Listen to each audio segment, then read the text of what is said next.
दोस्तों, आज मैं आपको पारिवारिक कहानियाँ श्रृंखला की कहानी नंबर 47 सुनाने जा रही हूँ, जिसका शीर्षक है माँ का घर। तो चलिए कहानी की शुरुआत करते हैं। और कहानी सुनने के पहले कृपया वीडियो को लाइक, शेयर और चैनल को सब्सक्राइब करना ना भूलें। मुख्य अभियंता के पद से सेवानिवृत्ति पाकर राजधानी पटना में अपना सरकारी निवास खाली करते समय ज्यों ही मेरे हाथ अपनी दिवंगत माँ की दीवार पर लगी बड़ी सी तस्वीर की ओर बढ़े, स्मृतियों की तेज आंधी मेरे मन को व्यथित कर गई।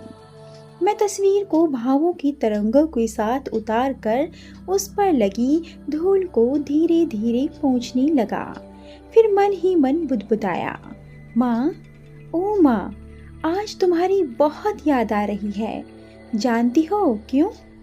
आज मेरी सरकारी नौकरी से सेवानिवृत्ति हो रही है। तुम जब जीवित थी तो कहती थी, राजेश, तू कब रिटायर होगा रे? कितने साल और हैं तेरे रिटायरमेंट में? मैं कह उठा था, क्यों माँ, आज यह सब क्यों पूछ रही हो? तुम्हारा जवाब था, क्यों ना पूछूं? तू जब से सरकारी नौकरी पर लगा है, कितने साल हो गए हैं आज? तेरे साथ साथ ही तो डोल रही हूँ मैं। अपना घर, अपने लोग तो छूट ही गए हैं ना। माँ, तुम कहो तो आज ही तुम्हें वहाँ घुमा लाऊं? वो जाना भी क्या जाना है बेटे, चाहती हूँ तू रिटायर हो जाए तो सब वहीं रहेंगे। कितने बरसों से बाट जो रहा है अपना घर। रिटायरमेंट में 3 साल ही तो बचे हैं अब। माँ ने मेरे कथन को बीच में ही काट दिया था। अरे बेटा, इस अवस्था में तो एक पल का भी भरोसा नहीं। 3 साल किसने देखे हैं? और सचमुच माँ कुछ समय में ही चल बसी थी। इस तरह अपने घर लौटने का उनका सपना अधूरा ही रह गया था। मैंने माँ की उस तस्वीर को संभालकर बहुत प्यार से अपनी कार की पिछली सीट पर रख छोड़ी, मानो वह उनकी फोटो नहीं, साक्षात वे स्वयं ही लौट रही हों अपने उस छोटे से शहर में जिसका नाम है गंगापुर। ट्रक में सारा सामान लदवाकर राजधानी पटना से गंगापुर की ओर परिवार सहित मेरी कार भी चल पड़ी थी, जहां जीवन का शेष समय गुजारना था। उस शांत से बड़े मकान में जो स्थित था प्रकृति के सुरम्य हरे भरे घने वृक्षों की सघन छाया के बीच, जिसमें अनगिनत पक्षियों का बसेरा था और सुबह से शाम तक ना जाने कितनी बार कोयल की सुरीली मीठी कूक कानों में मिश्री घोल देती थी।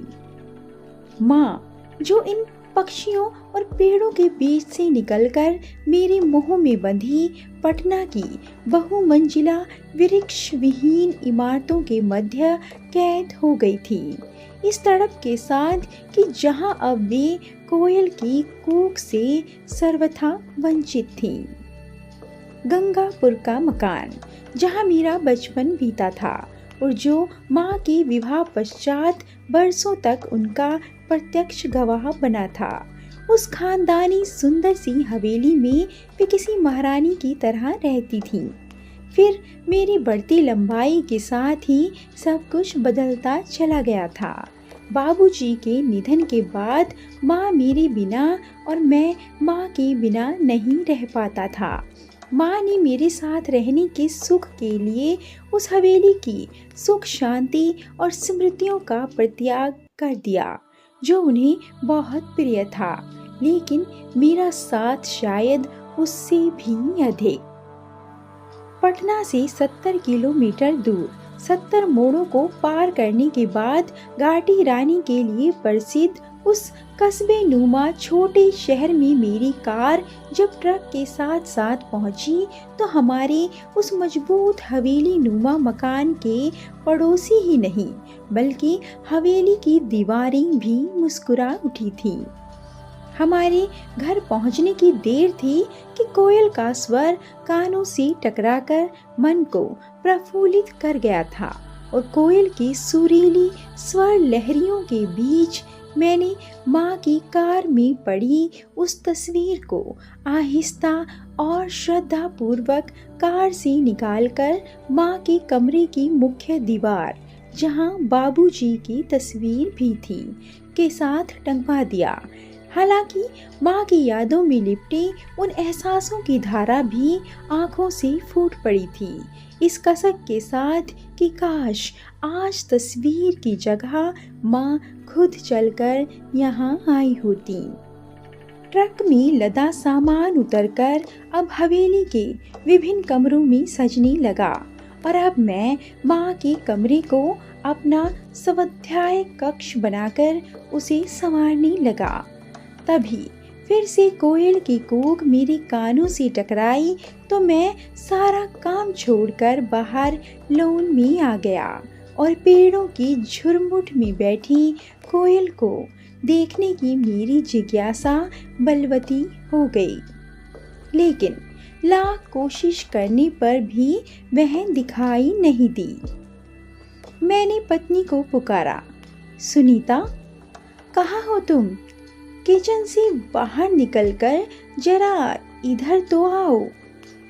सुनीता ने लॉन में आकर पूछा, क्या बात है, बहुत खुश दिखाई दे रहे हो? सुनो, कोयल की कर्णप्रिय कुहू कुहू कितनी भली लग रही है। कोयल थी कि निरंतर बिना रुके अपनी स्वर लहरी से मन को प्रसन्न कर रही थी। सुनीता भी उसके सुरीले स्वर में डूब सी गई और नीम के घने पेड़ पर बैठी कोयल की एक झलक के लिए उसे तलाशने लगी।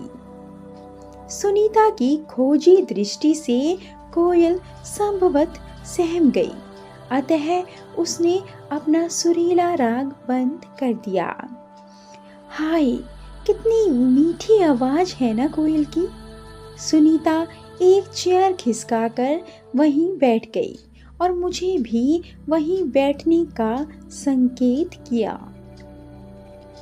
मैंने गार्डन चेयर पर बैठते हुए कहा, लेकिन वह दिखाई क्यों नहीं देती?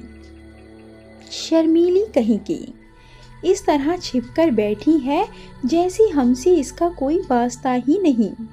तुम्हें पता है, माँ भी कोयल की इसी स्वर लहरी की दीवानी थी और अक्सर कोयल की यादों में डूबकर वहाँ पटना में इसकी कूक को मिस किया करती थी।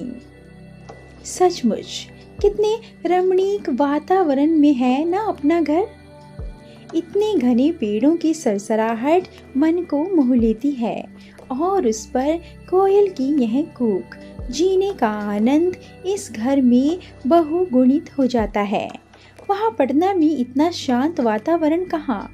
5 सितारा होटल में भी कोयल की यह स्वर लहरी नहीं मिल सकती।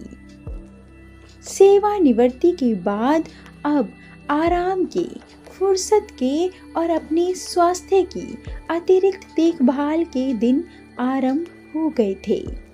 इसके साथ ही समाजोपयोगी कार्यों की ओर भी मेरा ध्यान गया था। गंगापुर में अधिकांश निकट और दूर के रिश्तेदारों के साथ घनिष्ठता जो पहले भी थी, किंतु सरकारी नौकरी के कारण कमजोर पड़ गई थी, अब पुनः पल्लवित होने लगी।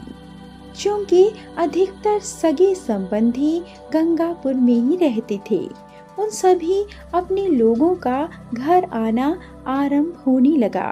अंतर केवल इतना ही था कि पहले यह उत्तरदायित्व माँ और बाबूजी निभाते थे, लेकिन अब यह मेरे कंधों पर था।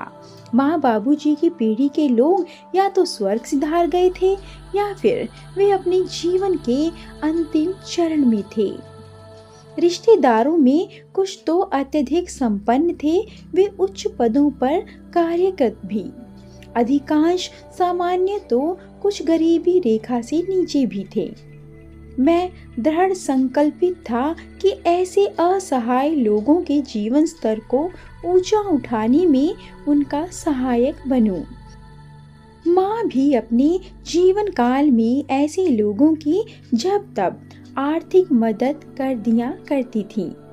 माँ दोनों घरेलू सहायिकाओं को भी बहुत अच्छे से रखती थी, उन्हें खूब स्नेह देती, उनके खाने पीने में कोई कसर ना छोड़ती, उनसे मधुर बोलती और आए दिन उन्हें कुछ ना कुछ देकर माँ को बहुत संतुष्टि मिलती थी। कोमल हृदय माँ सबसे प्रीतिपूर्वक व्यवहार रखती और दीन दुखियों की पीड़ा हरने का प्रयास भी करती। माँ तो माँ, उनकी बहू सुनीता भी उनके ही पैटर्न पर चल पड़ी थी। गंगापुर में आते ही 2 सहायिकाओं की तलाश शुरू हुई और सुनीता ने यह काम अपने स्तर पर ही निपटाकर उन्हें घर की साफ सफाई की जिम्मेदारी सौंप दी थी। इस बार गर्मी की छुट्टियों में इकलौती बिटिया दामिनी अपने ससुराल से गंगापुर आई तो यहाँ के प्राकृतिक वातावरण को देखकर मुग्ध हो गई। अपने मम्मी पापा के साथ गप्पे लड़ाना दामिनी को बहुत भाता था। एक अवसर पर वह बोली, मम्मा, पटना से गंगापुर की 560 किलोमीटर की दूरी बहुत अखरती है। सफर करते करते आदमी अधमरा हो जाता है। उसकी मम्मी का उत्तर था, सफर के विकल्प तो बहुत है ना दामिनी, जिनमें से एक है पटना से रात को ट्रेन पकड़ो तो सुबह बागडोगरा स्टेशन, बाकी 90 किलोमीटर का सफर बस से। लेकिन प्रकृति की गोद में बनी इस हवेली का विकल्प है क्या? पटना में ही मकान बना लेते तो कितना आराम होता ना। वहाँ थे तो जब चाहा आकर मिल लेती थी, अब तो प्लान करना पड़ता है।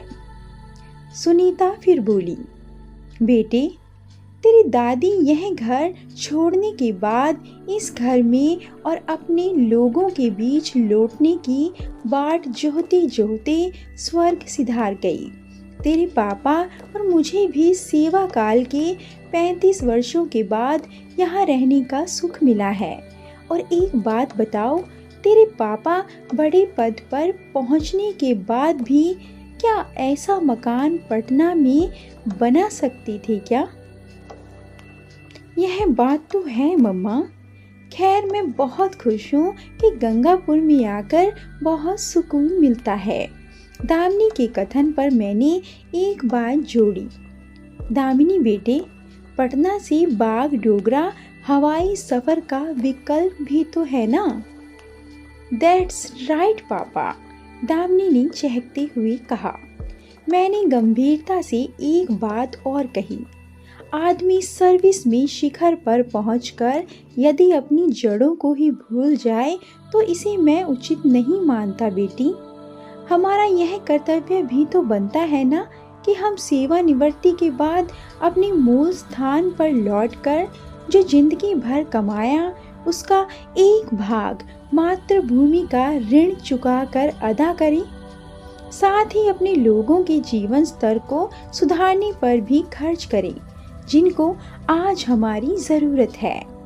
और सुनो बेटे, जीवन की सारी कमाई पटना में महंगी ज़मीन और उस पर कंक्रीट की इमारत बनाने में खर्च कर भी देता तो ना तो हमें सुकून मिलता और ना यहाँ के लोगों को। यू आर राइट पापा, मुझे बहुत गर्व है आप पर, दामिनी फिर चहकी। शाम घिर आई थी। पक्षियों के झुंड अपने रैन बसेरों में हरे भरे वृक्षों की ओर लौटने लगे थे। कोयल की कूक भी अगली सुबह तक के लिए लगभग बंद हो गई थी। दोस्तों, कहानी कैसी लगी और कहानी पर आपके क्या विचार हैं, कमेंट करके ज़रूर बताएं। और ऐसी अधिक कहानियों के लिए कृपया वीडियो को लाइक, शेयर और चैनल को सब्सक्राइब करना ना भूलें। धन्यवाद।